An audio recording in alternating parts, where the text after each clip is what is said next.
बिस्मिल्लाहिर्रहमानिर्रहीम। अस्सलाम वालेकुम। मैं हूं आपका मेज़बान डॉक्टर मुनव्वर हुसैन। आप प्रोग्राम देख रहे हैं पाकिस्तान और दुनिया। आज 3 मौजू हैं जिनके ऊपर हम सैर हासिल गुफ्तगू करने की कोशिश करेंगे। पहला मौजू है सलामती कौंसिल की जो करारदाद मंजूर हुई है कि ह्यूमैनिटेरियन पास किया जाए हमास और इजराइल के दरमियान में जो जंग है, इसके बारे में तासुर लेंगे कि इंटरनेशनल मीडिया में क्या चल रहा है और हमारे मेहमान तजियाकार इस पर क्या सोच रहे हैं। इसके साथ साथ अमेरिका का दौरा कर रहे हैं चीन के सदर, और ये बड़ी इंपॉर्टेंट डेवलपमेंट है। और फ़ौजी रवाबित की बहाली की भी वहाँ पे बात हुई है, और हमें याद रखना चाहिए कि इससे पहले शंग्रीला डायलॉग के अंदर चाइना ने फ़ौजी डायलॉग या दफ़ाई डायलॉग के ऊपर ज़रा सा अपने रिजर्वेशन शो किए थे।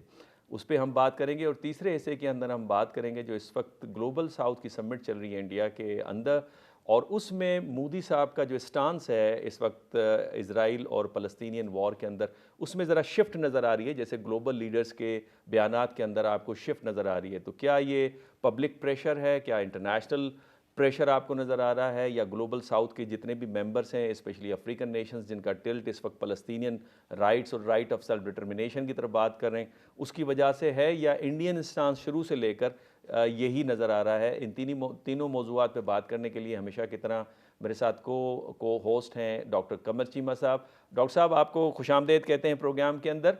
और डॉक्टर कमर चीमा के साथ साथ हमारे साथ स्टूडियो के अंदर हुमायूं साहब हैं जो जापान से तशरीफ़ लाएँ और जापानीज़ जर्नलिस्ट हैं। उनको पाकिस्तान और जापान का जो मौक़िफ़ है इन सारे इशूज़ के ऊपर, उनसे जानने की कोशिश करेंगे।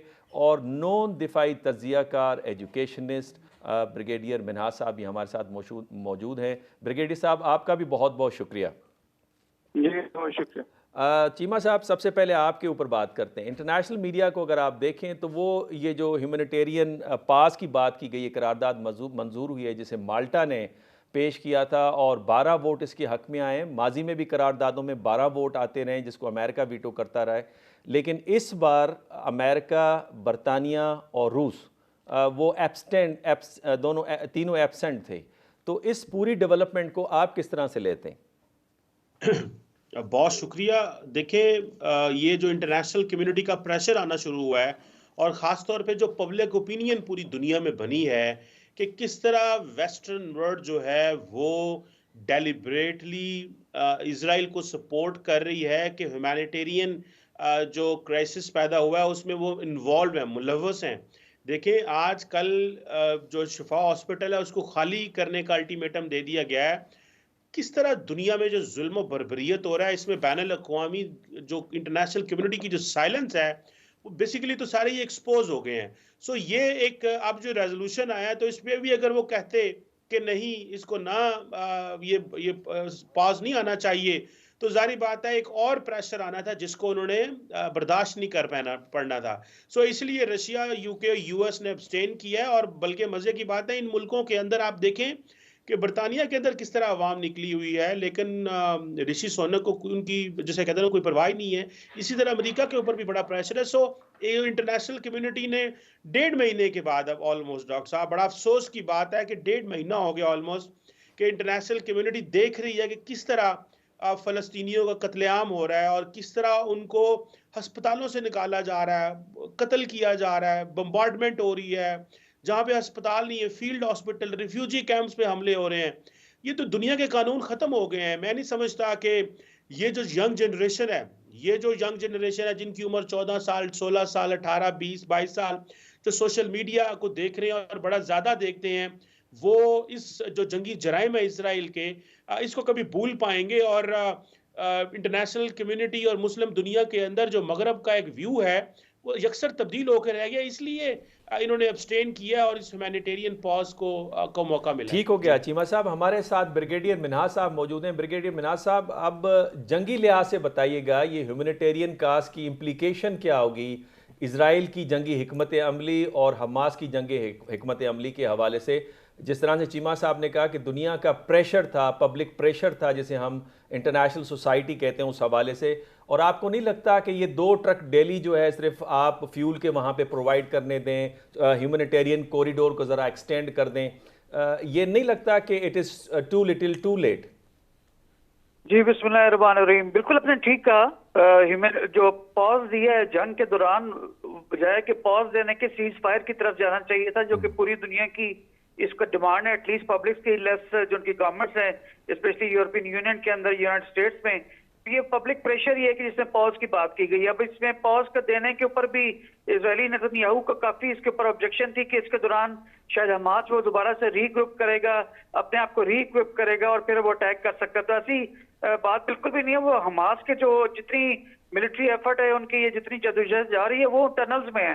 تو جو بیسیکلی جو نشانہ بن رہے ہیں وہ تو عام سویلینز ہیں. بدقسمتی سے کل جو پروپیگنڈا وارفیئر جس طرح کی ہوئی ہے ویسٹرن میڈیا کے اوپر اس میں دکھایا یہ گیا کہ ہاسپٹل کے کمروں کے اندر اس طرح کی کوئی جو ہے وہ لسٹیں لگی ہوئی ہیں جس میں کہ ڈیوٹی روسٹر بنے ہوئے ہیں. پھر اس طرح 4-5 ہتھیار دکھائے گئے ہیں کہ یہ ہاسپٹل سے ملے ہیں جس کی کوئی انڈیپینڈنٹ ویریفیکیشن نہیں ہے.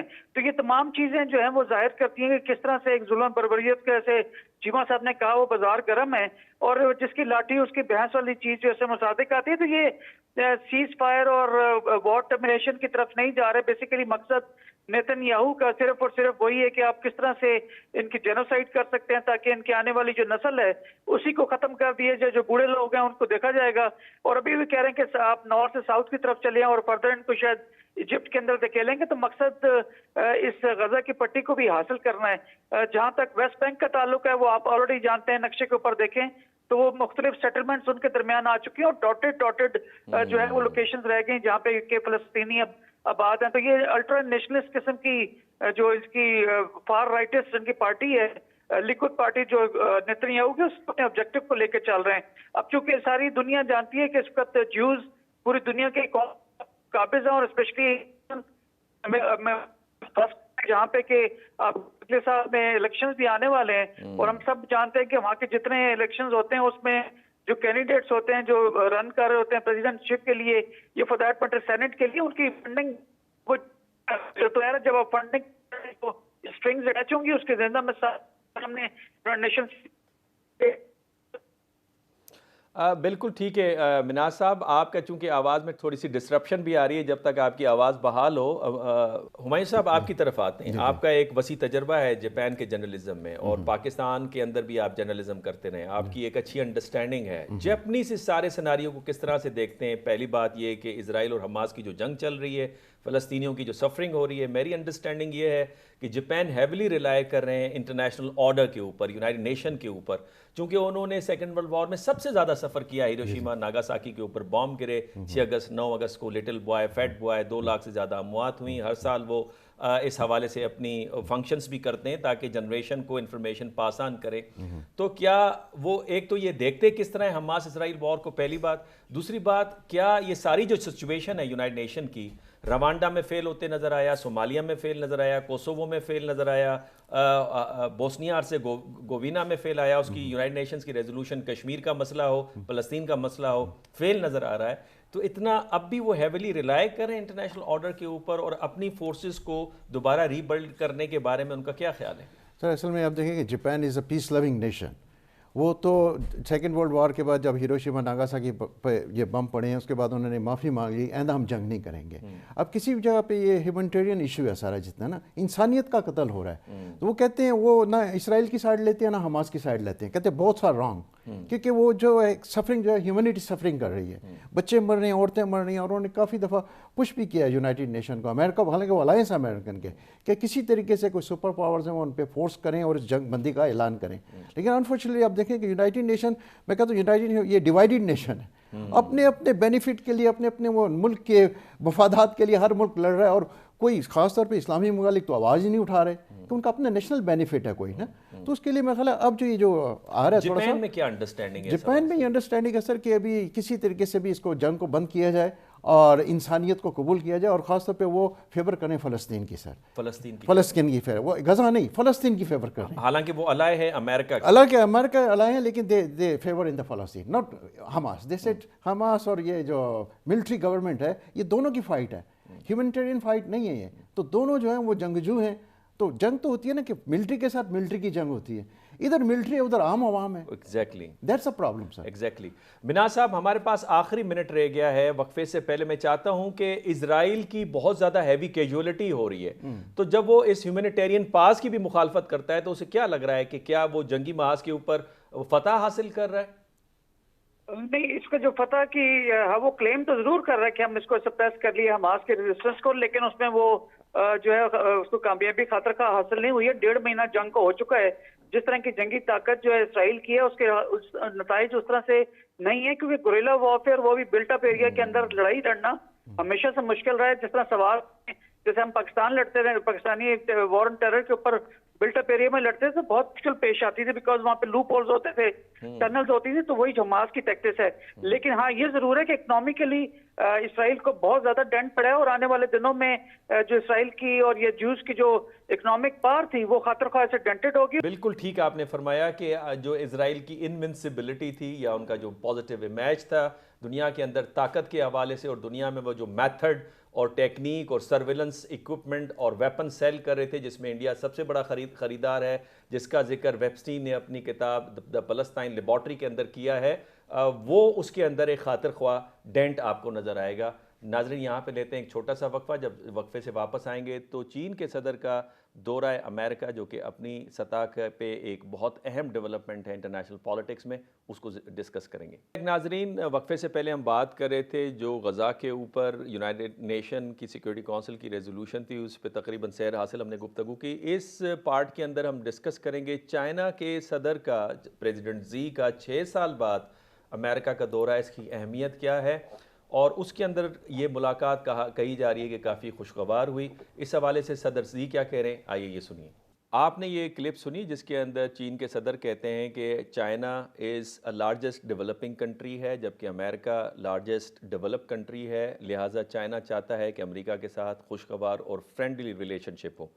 चीमा साहब, ये बहुत अच्छा जेस्चर दिया चाइनीज़ प्रेसिडेंट ने, तो इसको पहले तो बात की है कि इसको आप किस तरह से देखते हैं, और फिर इसमें जो सबसे इम्पॉर्टेंट चीज़ हमें नज़र आ रही है कि चाइना का 6 साल के बाद चाइनीज़ सदर का दौरा जो अमेरिका है, इसके असरात क्या होंगे इंटरनेशनल पॉलिटिक्स के ऊपर? डॉक्टर साहब, ये बड़ी इंपॉर्टेंट स्टेटमेंट है। उसकी वजह ये है कि वो ये कह रहे हैं कि अमेरिका को हमसे घबराने की जरूरत नहीं है, we are not yet developed. और दूसरा ये है कि वो जिस तरह का अमेरिका एक इंडो पैसिफिक रीजन के अंदर अलायंस पॉलिटिक्स कर रहा है और हर मुल्क में जा के अपने मुमालिक को अपने साथ लगाना चाहता है, तो अमेरिका को वो कह रहे हैं कि आप परेशान ना हो, हम कुछ ऐसा नहीं करने वाले और आप बहुत जल्दी में नजर आ रहे हैं। सो बेसिकली वो अमेरिका और अमेरिका के इत्तेहादियों को कह रहे हैं कि हम तो अभी मंजर रास्ते में खड़े हुए हैं, हम तो वहां पहुंचे ही नहीं जहां अमेरिका पहुंचा हुआ है। सो बेसिकली ये चाइनीज जानते और समझते हुए कि वो भी एक डेवलप्ड कंट्री है, वो जानबूझ के अपनी इस पोजीशन को उन्होंने मेंटेन किया हुआ है, और ताकि अमेरिका को और उसके इत्तेहादियों को बताया जाए कि आप बड़ी गलती कर रहे हैं ये जो बातें। और दूसरी तरफ वो तमाम जो अमेरिका के इत्तेहादी हैं वो एक एक करके ये बातें कर चुके हुए हैं, जिसमें फ्रेंच प्रेसिडेंट एमैनुअल मैक्रोन भी है। वो समझते हैं कि चीन जो है उसके बगैर हमारा गुजारा नहीं है। चीन और यूरोप की जो डेली ट्रेड 2 बिलियन यूरो है। सो वो, और दूसरा एक इसमें इंपॉर्टेंट चीज ये भी है डॉक्टर साहब कि चीन ये कह रहा है कि हमें सिर्फ इकोनॉमिक लेंस से देखें, हम तो सिर्फ काम कर रहे हैं, तरक्की कर रहे हैं। सो अमेरिका को उन्होंने एक और तरीके से किया। और रिसेंटली आपको पता है कि अमेरिकी जो फाइनेंस सेक्रेटरी थी वो गई हुई थी येलन वहां पे। तो एक ही चीज अमेरिकन बार बार कर रहे हैं। पहले अमेरिका कंफ्यूज था डी कपल करें या क्या करें, अभी वो कह रहे हैं we are not going for decoupling, we are going for derisking. So it means कि हम चाइना के साथ खुल के कारोबार करेंगे, लेकिन कुछ एरियाज जहां पे हमारा कंपटीशन ज्यादा हो सकता है, वो रेयर अर्थ मेटल्स हैं या आर्टिफिशियल इंटेलिजेंस है या और बहुत सारी फील्ड्स हैं, वहां पे हम चाइना को पीछे रखेंगे। और यही वजह है डॉक्टर साहब कि इस साल जो चाइनीज स्टूडेंट्स हैं उन्होंने अमेरिका में यूनिवर्सिटियों में कम एनरोल हुए हैं, 0.2% कम फर्क पड़ा है, जबकि इंडियंस 35% ज्यादा इस साल 2022-23 में अमेरिकी यूनिवर्सिटियों में एनरोल हुए हैं। सो अमेरिका को किसी हद तक चाइना ने कन्विंस कर लिया कि डी कपल ना करें, इससे आपका भी नुकसान होगा और हम इस तरह आपको मुकाबले में खड़े होने वाले नहीं हैं। ये आपने बड़ी इंपॉर्टेंट बात की, लेकिन अमेरिका जो चाइना को किस तरह से देख रहा है, जिसमें सदर बाइडन ने कहा कि आप हमारे इलेक्शंस में मुदाखलत न कीजिए, इस तरह तो लग ये रहा है कि अमेरिका अपने आप को कमजोर देख रहा है, यहां तक कि बाहर के ममालिक उसके इलेक्शंस के अंदर मुदाखलत करते हुए नजर आ रहे हैं। चाइना कह रहे हैं जी आप ताकतवर हैं, हम डेवलपिंग नेशंस हैं, जबकि अमेरिकन कह रहे हैं जी आप मुदाखलत न कीजिएगा, हम आपसे रिक्वेस्ट कर रहे हैं। इसको किस तरह से देखते हैं आप?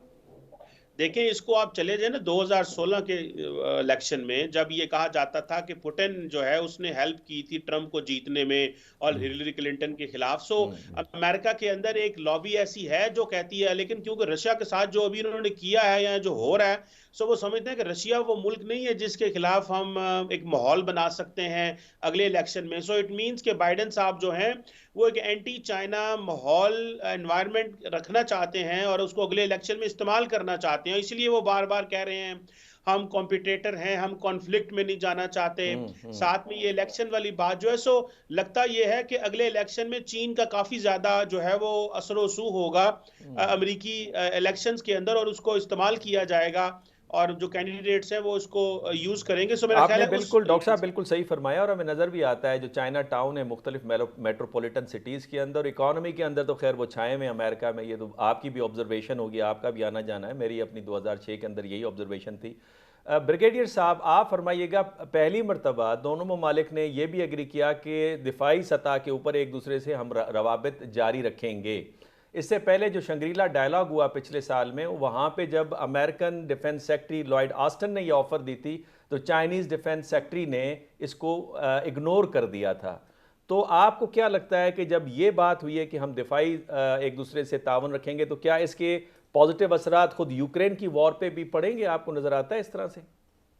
जी, इस वक्त शंग्रीला डायलॉग के बाद पिछले साल इन्हीं दिनों में ये दोनों प्रेसिडेंट बाली में भी मिले थे G20 समिट के बाद, तो वहां पर भी आइस काफी मेल्ट हुई थी। और अभी 6 साल के बाद जो विजिट हुआ है, ये जो इंडो पैसिफिक इकोनॉमिक कॉर्पोरेशन का जो समिट हुई है जिसमें तकरीबन 22 ममालिक ने शिरकत की है, तो उसके अंदर जो दोनों लीडर्स मिले हैं, यूएस प्रेसिडेंट मिले और चाइनीज प्रेसिडेंट मिले आपस में, तो उसमें एक शिक उनकी मिलिट्री कॉपरेशन की थी, जिसमें स्पेशली आपकी जो एआई के हिसाब से जो मिलिट्री टेक्नोलॉजी है उसमें बातचीत हुई, और दूसरी रेस्टोरेशन ऑफ जो आपकी कम्युनिकेशन है मिलिट्री की, उसके ऊपर ये बात हुई जो पहले एग्जिस्ट करती थी, लेकिन बाद में टेंशन की वजह से, स्पेशली जब ताइवान का सिलसिला शुरू हुआ था 2 साल पहले, तो उसमें ये सरमौरी का शिकार हो गया था। अब दोबारा से इस बात की इंतहाई जरूरत थी कि मिलिट्री और डिप्लोमेटिक लेवल पे आपकी कम्युनिकेशन स्पेशली मिलिट्री लेवल पे जरूर हो, ताकि आपकी जो मिस परसेप्शंस हैं या मिस कैलकुलेशंस की वजह से, क्योंकि दोनों मुल्क बहुत इंतहाई ताकतवर हैं दुनिया के, तो उसमें कोई मिस कैलकुलेशन की वजह से कोई इस तरह की अनइंटेंडेड कोई आपस में कोई कॉन्फ्लिक्ट ना जनरेट हो जाए या कोई इस तरह का कोई अटैक ना हो जाए जिसमें कोई मिसअंडरस्टैंडिंग हो, तो वो एक इंतहाई अच्छी चीज है जो दुनिया के अमन के लिए जरूरी है। अब हम सब जानते हैं कि ये तकरीबन 50% ऑफ द ग्लोबल जीडीपी जो है वो इनके पास है, क्योंकि 28 ट्रिलियन की जो 28% जीडीपी जो इनके पास है अमेरिकन की ट्रिलियंस की, और तकरीबन 18 ट्रिलियन डॉलर्स की जो है वो चाइनीज की है जीडीपी। तो इनकी जो इनके इख्तियारात हैं, इनकी टेक्नोलॉजी इनके पास है, उसमें यही इंतहाई उभरती हुई टेक्नोलॉजी, उसमें भी बात काफी इंपॉर्टेंट है, बिकॉज चाइना भी ये चाहता है कि आपको जदीद टेक्नोलॉजी से आपके हम मांग रहे हो। जैसे चीमा साहब ने कहा कि अभी आने वाले दिनों के अंदर अब यूनिवर्सिटीज में भी, हम पाकिस्तान में देखें तो कंप्यूटर साइंस या एआई के ऊपर काफी तहकीकात जा रही हैं और बच्चे इसमें काफी बहुत ज्यादा इंटरेस्टेड, ग्लोबली ये ट्रेंड चल रहा है। तो चाइना भी ये चाहता है कि अमेरिका की टेक्नोलॉजी से मुस्तफीद रहे और वही चाइनीज वापस जाके अमेरिका में पढ़ के असरात यूक्रेन की वॉर पे ब्रिगेडियर साहब आपको क्या नजर आ रहे हैं? क्या यूक्रेन के अंदर जंग बंदी के हवाले से कोई काम हो सकता है, या कम अज कम उसके लेवल में कोई कमी वाकया हो सकती है? चाइनीज की और उनके आपस में मुलाकात की वजह से कोई, अगर आप समझते हैं कि यूक्रेन में वॉर में कोई कमी या जंगबंदी हो सकती है, तो मैं नहीं समझता, क्योंकि चाइनीज जो है इनकी जो, अगर आप फॉरेन पॉलिसी देखें या उनके जो डिप्लोमेटिक लेवल के ऊपर एंगेजमेंट देखें, वो हमेशा से बड़ी माइल्ड, बड़ी डुसाइल किस्म की होती है, जिसमें ऊपर के खुल के वो सामने कोई हॉस्टाइल स्टेटमेंट भी नहीं देते हैं। वो सिंपल अपनी इकोनॉमी को जो है वो स्टेक, ग्लोबल स्टेक्स बढ़ा रहे हैं, उसकी वजह से। ब्रिगेडियर साहब माजरत में इंटरप्ट करूं, लेकिन चाइनीज डिफेंस मिनिस्टर का दौरा था रशिया के हवाले से, और रशियंस को वो हेल्प भी इस हवाले से करें, ये बारहा इस तरह की इंफॉर्मेशन इंटरनेशनल मीडिया पे आती रही है। उस हवाले से आपको लगता है थोड़ा सा कहीं पे कोई बातचीत के हवाले से आगे बढ़ा जा सकता है? जी, इस पे ये तो उसमें देखें कोई ढकी छुपी बात नहीं है। रशियंस और चाइनीज हमेशा से एक पेज पर रहे हैं, माजी के अंदर भी और हालिया जो स्ट्रेटेजिक डेवलपमेंट हो रही है दुनिया में उसमें भी। बाकी जो 3 आपके P5 मेंबर्स हैं, वो फ्रांस और यूके और अमेरिकन, उनकी आपस में हमेशा से एक पेज के ऊपर ایک اسٹیٹمنٹ رہی ہے. تو یہ تو ان کے آپس میں نیچرل لائنس بھی ہے, ایسٹ میں بھی لوکیٹڈ ہیں, اور جو ہے یہ سوشلسٹ اسٹیٹ بھی ایک قسم کے آپ اس کو کہہ سکتے ہیں, اور کنزرویٹو بھی ہیں, اور وہ تمام چیزیں ان کے آپس میں کنورج ہوتی ہیں. ٹھیک ہے برگیڈ صاحب, بہت شکریہ.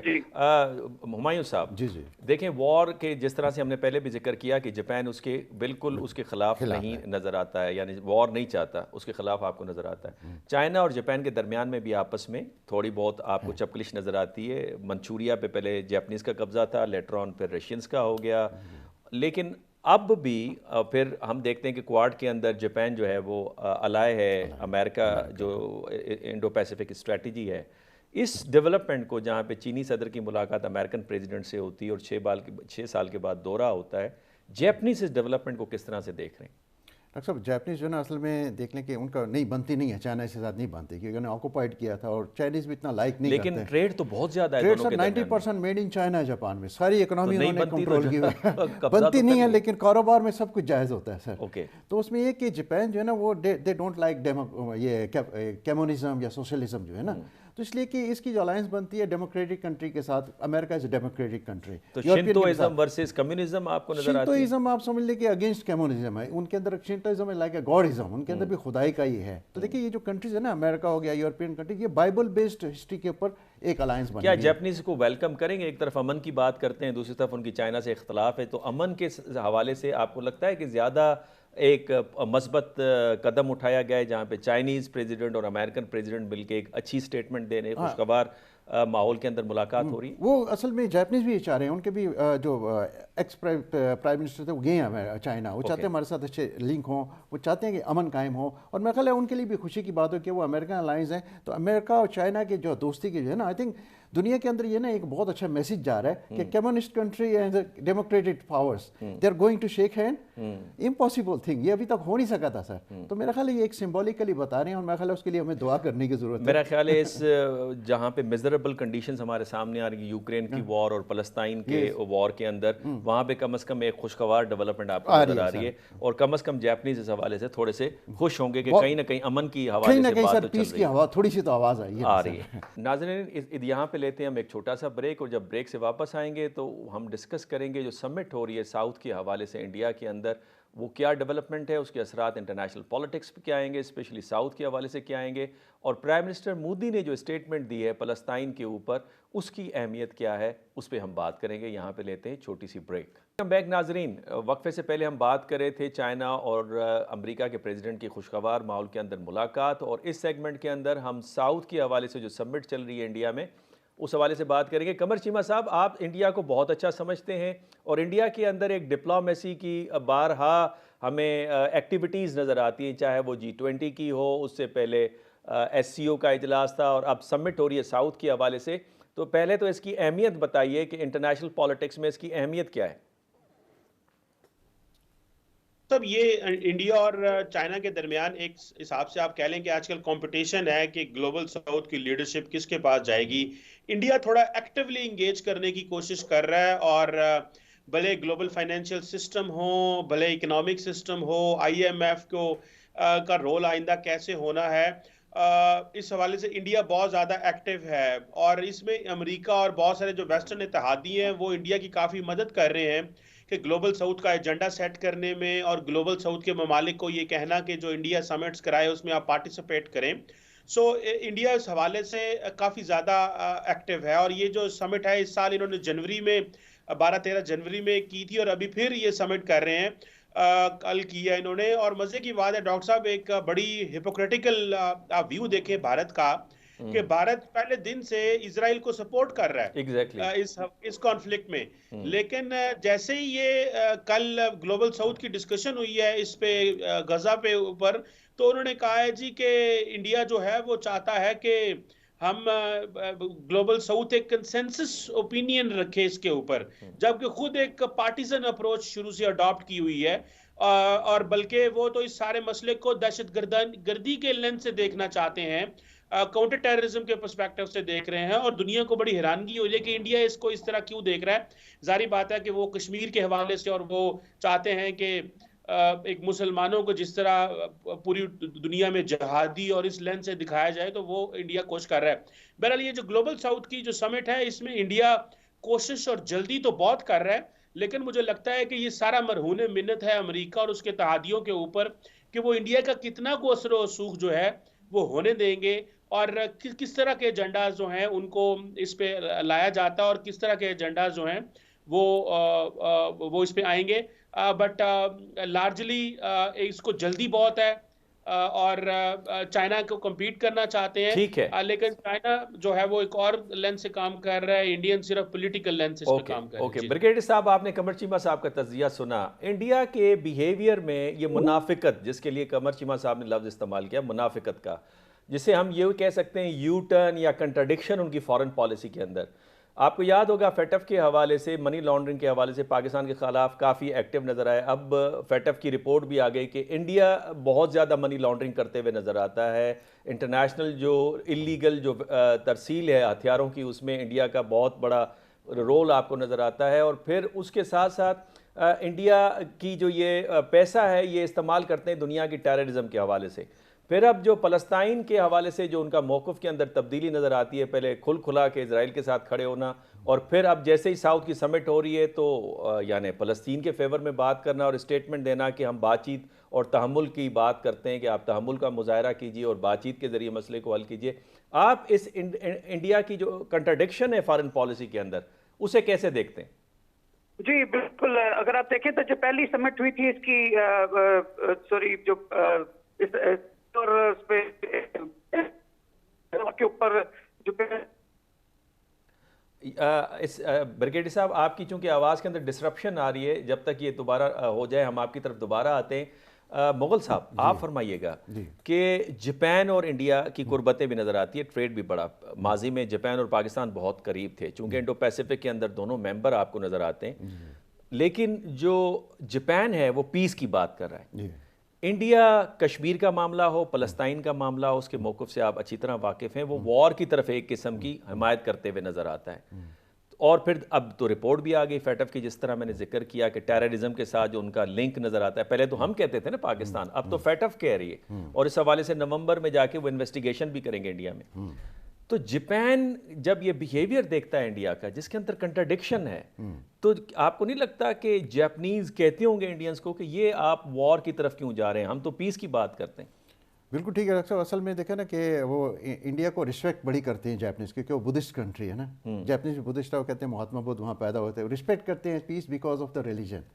لیکن وہ کہتے ہیں کہ جنگ کے اندر جو انڈیا جو کر رہا ہے اس میں کنٹرڈکشن ہے، وہ فیل کرتے ہیں اس چیز کو، لیکن وہ کہتے ہیں اتنی بڑی پاور ہے، اور دوسرا ہے کہ وہ انڈیا جو ہے وہ اب دیکھ لیں کہ اس کو ادھر G7 ہے، اس نے G20 بنا لیا اپنا وہ، تو یہ دونوں جو ہے نا ایک کمپٹیشن ہے، لیکن ہے کہ وہ ان کی انڈرسٹینڈنگ جو ہے بہت پرانی بھی ہے، لیکن وہ اس کو ٹیچ کرنے کی ضرورت ہے، وہ پولیٹیکلی اس کو ایڈوائز بھی کرتے ہیں انڈیا کو، یار آپ کوئی اپنا کلیئر ویژن دیں۔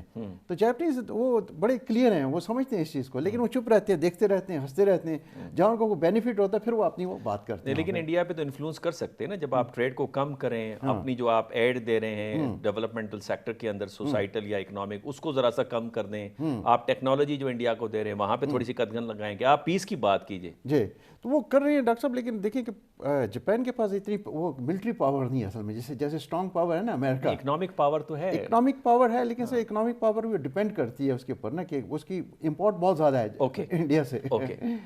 بریگیڈیئر صاحب آپ واپس آ گئے ہیں، بریگیڈیئر صاحب بات کو کنٹینیو کیجئے گا، آپ انڈیا کے اس بیہیویئر کو کیسے دیکھتے ہیں جہاں پہ وہ فوراً یو ٹرن لیتے ہیں؟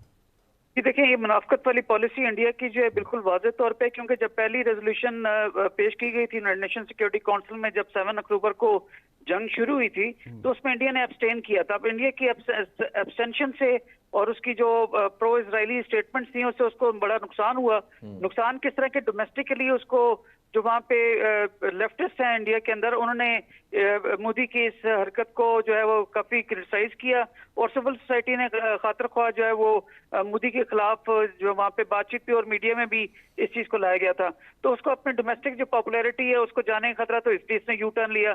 سیکنڈلی اگر آپ دیکھیں تو آسیان نے اس کے فوراً بعد ایک سمٹ ہوئی تھی، उसके अंदर तमाम आसियान जो कंट्रीज हैं जिसमें इंडिया का खतरख्वाह रोल है, वो भी खड़े हुए थे फलस्तीनियों के साथ। तो इसको दोबारा से अपनी पॉलिसी चेंज करना पड़ी और उसको सोचना पड़ा कि रिविजिट करें। और आपने देखा कि अब से कोई तकरीबन 2 हफ्ते पहले इन्होंने एक पूरी कंसाइनमेंट जहाज भेजा था, जिसमें सामान था इंडियंस का, वो उन्होंने गजा की मदद के लिए भेजा था। और अब कल जब वर्चुअल एक मीटिंग की गई है, एक समिट बुलाई गई थी, उसमें मोदी पोजीशन ली है, जिसके अंदर के उसने एक जो स्टेटमेंट दी है वो गजा के हक में, और उसने डायलॉग और रेस्ट्रेंट की बात की है।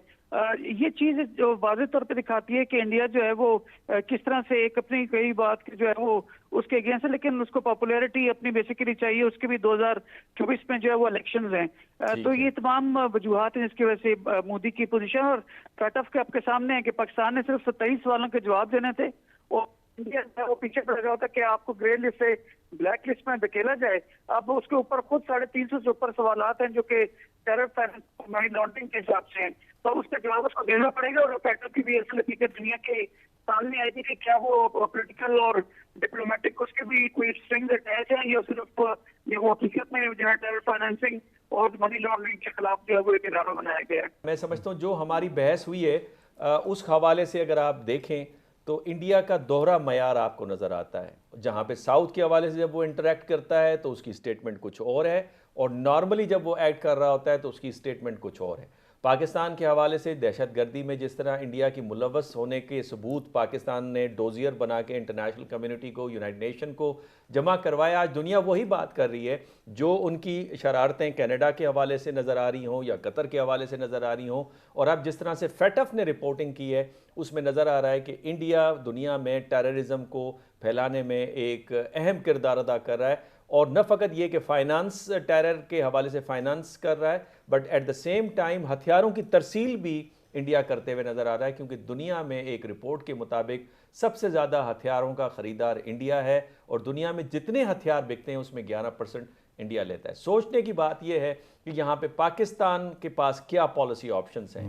पाकिस्तान को एक इफ़ेक्टिव पॉलिसी बनानी होगी, एक इफ़ेक्टिव डेलिब्रेशन के ज़रिए से सारे तबकों को मिलाकर बैठकर, और पाकिस्तान पॉलिसी बनाने से पहले पाकिस्तान के अंदर पॉलिटिकल कंसेंसस का होना इंतहाई ज़रूरी है। और उसकी तरफ एक कदम इलेक्शन है, और इलेक्शन 8 तारीख को अगले महीने की होने जा रही है। देखना यह है कि क्या पाकिस्तान के अंदर जब पॉलिटिकल स्टेबिलिटी आ जाएगी तो क्या हम एक इफ़ेक्टिव पॉलिसी मेकिंग इन सारे इशूज़ के हवाले से कर पाएंगे। इजाज़त दीजिए, अल्लाह हाफ़िज़।